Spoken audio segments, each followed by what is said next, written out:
کاش وہ اس سے واقف ہوتے۔ اے اہل ایمان، گفتگو کے وقت پیغمبر خدا سے رائنا نہ کہا کرو، انظر نہ کہا کرو، اور خوب سن رکھو، اور کافروں کے لیے دکھ دینے والا عذاب ہے۔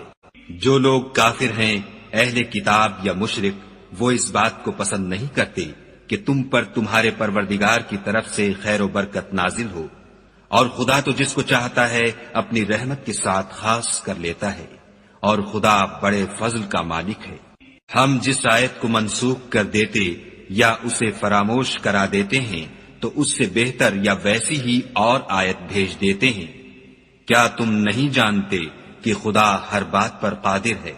تمہیں معلوم نہیں کہ آسمانوں اور زمین کی بادشاہت خدا ہی کی ہے، اور خدا کے سوا تمہارا کوئی دوست اور مددگار نہیں۔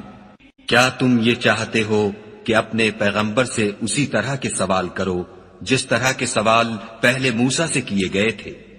اور جس شخص نے ایمان چھوڑ کر اس کے بدلے کفر لیا، وہ سیدھے رستے سے بھٹک گیا۔ بہت سے اہل کتاب اپنے دل کی جلن سے یہ چاہتے ہیں کہ ایمان لا چکنے کے بعد تم کو پھر کافر بنا دیں، حالانکہ ان پر حق ظاہر ہو چکا ہے۔ تو تم معاف کر دو اور درگزر کرو یہاں تک کہ خدا اپنا دوسرا حکم بھیجے۔ بے شک خدا ہر بات پر قادر ہے۔ اور نماز ادا کرتے رہو اور زکوٰۃ دیتے رہو، اور جو بھلائی اپنے لیے آگے بھیج رکھو گے اس کو خدا کے ہاں پالو گے۔ کچھ شک نہیں کہ خدا تمہارے سب کاموں کو دیکھ رہا ہے۔